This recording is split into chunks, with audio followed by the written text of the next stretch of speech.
Yo, what's up boys and girls, it's Swolelax here and I'm back at it again with another video. Today, let's talk about the 2019 April ban list. So the April 2019 ban list came out of nowhere, as they all do, and it was an extremely light list. This list was so light, in fact, that it gave Konami's social media team a chance to give us a TLDR neat little graphic that showed us the changes of the list. The new season of Yu-Gi-Oh! Is upon us with the Forbidden and Limited list taking in effect on April 29th of this year. Now, as the graphic shows, what you guys might have seen so far is that we have the following. Free from the previously limited list, we have 3 copies of our boy Miscellaneousaurus back in full power for dinosaurs. This card was actually a pretty neat little searchable hand trap for the deck that made it immune to certain effects during the main phase. Also in itself, you could banish from the graveyard and special summon out dinosaurs from the deck to be used as either material or to destroy them with things like Ultimate Electric Tyranno. I remember back when this card was first initially announced to be limited, and I was so sad. Everyone was like, oh no, ban Overraptor, oh make Overraptor limited. And while they still might have a point to that, dinosaurs have been kind of creeped out of the meta so far, so Miscellaneous going back to 3 is something that's pretty welcome. A lot of dinosaur players have been topping recently at regionals, so I'm curious to know how this is going to affect those lists. Moving on to the semi-limited list, we have Super Poly back at 2. Super Poly was released with Stratos a little bit whiles back and has been used inside of side decks and even certain main decks for a lot of fusion-based strategies and for spot removal for things like Thunder Dragons and Salamandrates. Super Poly being a spell speed 4, being an insane card in itself, is really cool to see back at 2 copies. 3 copies for sure would have been overkill, but I'm excited to see what people do in the innovation that can come out of 2 Super Polys in either the side deck or in certain main decks. Moving on to the limited, we have 1 copy of Phantom Sky Blaster. This card was previously used to go into things like Saryuja and used inside of the Thunder Dragon combo decks to make all sorts of degeneracy happen. We now have a light slap on the wrist to Salamandrates with Lady Debug going to 1. I didn't want to believe it for the longest time. My brother was like, oh no, Lady Bug's for sure gonna get hit. That card's just a Stratos. And I was like, nah, that card's not that good. It really sucks. It's really susceptible to hand traps. But sure enough, here it is in the limited list. And lastly on the limited list, we now have 1 copy of Sky Striker Ace Kagari. Sky Striker Ace Kagari has dodged ban list after ban list, people begging for it just to be hit somewhere. Limited, semi-limited, banned. Finally happened. We finally have our first nerf to this Sky Striker strategy. That's not necessarily true. Hornet Drones was put on there first, but it didn't slow down the deck nearly enough. And now on to what everyone is excited for when everyone checks first, and what is the ban cards, the forbidden cards on the Forbidden and Limited list. First things first, let's kind of preface this with saying that Konami really hates combo decks. It really shows that Konami is trying to take a step forward and making this game more interactive and making it more two-sided than just having 15-minute turns, 20-minute turns, and then oh my gosh, your opponent cannot play. Some may argue that control decks are fairly similar with certain floodgates and also things like True Draco, even Altergeist. However, back row decks and control style decks like that are a lot easier to deal with than 7 negations, than floodgates that don't allow you to special summon. Better than things that say you can never draw cards. So with that being said, what did Konami ban on this list? Konami banned 3 cards in particular. Konami happened to hit 3 cards that made a lot of combo decks really obnoxious to deal with. New to the 2019 April ban list, we have Summon Sorceress, the Phantom Knight's rank up magic spell, and of course number 95 Dark Matter Dragon. Or like Doesn't Matter Dragon. These are such subtle changes that it will probably affect the deck building strategies and the overall composition of the top decks. Things like Salamandrates, Sky Strikers, and Thunder Dragons will have to accommodate for these new changes. And unfortunately, there were some collateral damages and also some indirect buffs to certain decks inside the format. But what does this all mean, and what can we take away from the 2019 April Forbidden and Limited list? Let's go ahead and just jump into the collateral damages of the Forbidden and Limited list and which decks got nerfed the most. So first things first, you guys know I gotta mention our boy Heroes. So Heroes have some new support that are coming out in Dark Neostorm in the form of Elemental Hero, Destiny Hero, Extra Hero, Cross Crusader. We now know the TCG name, and it's Cross Crusader, which is so much better than Cross Guy. And we also got Elemental Hero Grand Merge that was released inside of Dual Power, which is a pretty neat card in itself. But where did Heroes get hurt by this Forbidden and Limited list? Well, if you guys have seen my deck profiles and several others, you can pretty much tell that we have 1 card in particular that is a neat little pivot point inside of this entire thing, and that's Summon Sorceress. Summon Sorceress being forbidden is something that really hurts Heroes. Not only does it hurt Heroes, but it also hurts the other Dark Warriors and other combo decks that relied on Summon Sorceress to drag out extra material from the deck. But in particular, Heroes were extra potent with this, as you can end on board with Dark Law and Naturia Beast. With the right amount of cards in play, you could also go Totally Awesome Heroes, which Konami, for some reason, doesn't want me to build. But more seriously, Heroes and Warrior decks alike did rely heavily on Summon Sorceress to gain materials and to end up with boards that could compete with the meta and rogue strategies. Heroes obviously use it to grab out things like Attack Gainer for Neteria Beast, and also get an extra hero monster for your mass chains to go into Dark Law. In addition to that, you also had the Azathoth engine on deck with the rank up magic spell. You could go into things like the Rusty Bardish, have your Phantom Knight's Fog Blade set down, or you can go into Azathoth with Time Thief Redoer as your rank 4. But with the new support on the horizon instead of Dark Neostorm, including Fusion Destiny, which you guys know I think is a terrible card, the new Destiny Hero Fusion monster, and also the new Destiny Extra Hero Cross Crusader, maybe we'll see some interesting deck profiles and other deck strategies showing that Heroes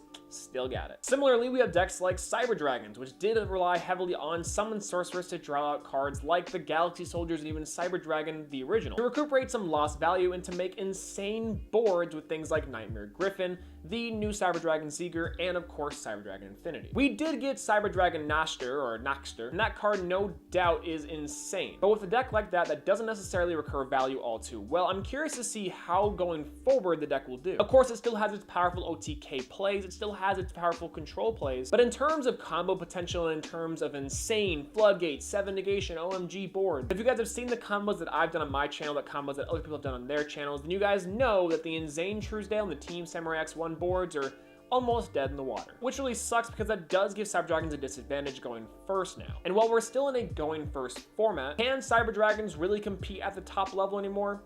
To be seen. Now, outside of Warrior combo decks and other decks that relied pretty heavily on Azathoth as a win condition, the other decks that received collateral damage are things like Danger Thunder Dragons, Blue Eyes, and other decks that took advantage of number 95, Galaxy Eyes, Doesn't Matter Dragon, ayy, Lamau. Dark Matter Dragon was a pretty good way to drain resources from your opponent while also gaining yourself advantage and getting out things like Goliath. Amorph Age Goliath was a nice stun card that enabled you to lock out your opponent from their extra deck. In addition to that, having it be a 4,000 body, it was really hard to get around unless you straight up bounced it, controlled it, or something like that. And then if they had a negation on top of that, or even like let's say a Thunder Dragon Colossus, you're not having a good time with that deck. However, in the case of Thunder Dragons, they were already a crazy good engine to start with, while Blue Eyes at best were maybe mid to low tier. So them no longer having this win condition and not having this really affects them. As with Danger Thunder Dragon, we'll have to see how that one goes because ultimately I don't think the deck will be dropped, but it will be a lot less annoying to deal with. But enough of this negative jibber jabber. Let's go ahead and move on to the decks that I thought actually stayed pretty much the same, and also the decks that got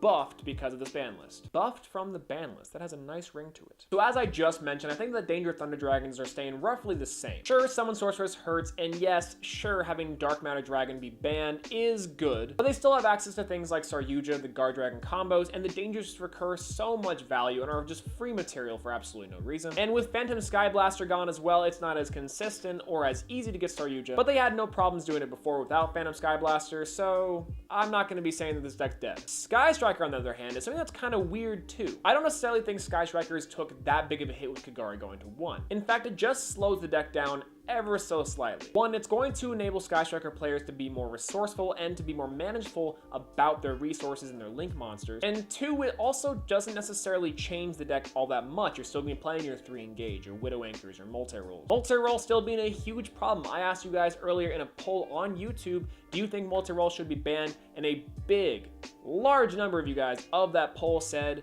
yes. I agree. I think Multi-Roll is a problem. I think that maybe should be limited and no longer really be able to go Ray into Kagari into getting back that Engage that you just searched. But with Sky Striker Ace Kagari going to 1, it will essentially just bring out different kinds of thinking in terms of the Sky Striker deck. Smarter players will be the ones that rise to the top, and the other ones that don't know how to function with more than one Kagari will drop Sky Strikers inevitably. Cards like Shizuku are still pretty good, and the deck doesn't necessarily need to win in one turn. It still generates an absurd amount of resources and does just enough damage to where it can get buffed. Ray is also still a pretty crazy card too, being able to get stuff out of the graveyard and keep on recycling itself 4 different link monsters. Widow Anchor is still crazy, Multi-Roll is still crazy. The deck itself functions extremely well, and I don't think it's going to be going anywhere anytime soon. Now, after seeing the changes to the Forbidden Limited list, I also thought there was actually quite a good amount of buffs and indirect buffs that were made from the ban list. Starting out with more meta calls, we have Salamangreat and Orcus rising to the very top. Salamangreats really didn't take that big of a hit with Lady Debug going to 1. Sure, the consistency is slightly less. There are certain deck lists of Salamangreats that actually didn't even use Lady Debug at all. They just used Flame Buffalo and other things. Yet other other extenders and other playmakers that they can use, and in addition to that, with Dark Neostorm coming out very soon,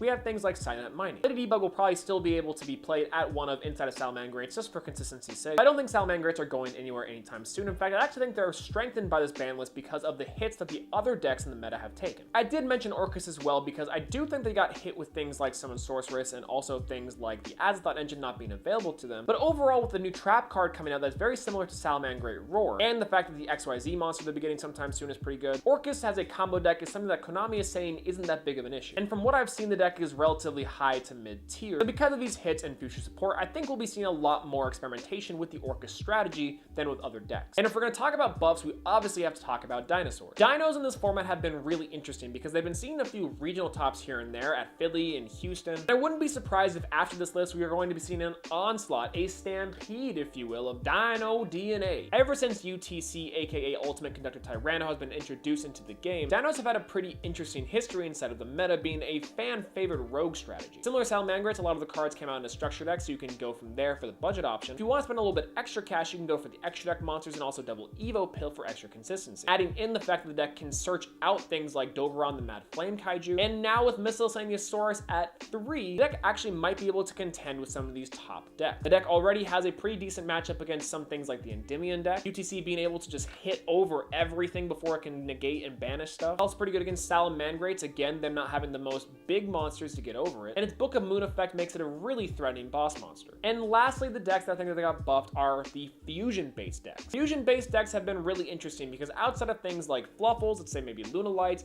Heroes, and then technically Cyber Dragons, we haven't really been seeing a lot of experimentation with some of the other strategies. Now, we all know fusion's just a cheap trick to make gems stronger, but with Super Poly now at 2, I'm curious to know if other fusion-based strategies that rely on different types of material will be using this card more effectively as a board clear to get rid of certain spots, or if they're going to be using this to their advantage to gain some free material and go for the OTKs, or potentially getting out harder to summon boss monsters. You guys know that the Omni Heroes use a variety of attributes and a variety of different monsters with different effects. Things like Fluffles could also use them for their OTKs because if you have Super Poly, your opponent cannot stop that fusion summon. Can't stop that hey.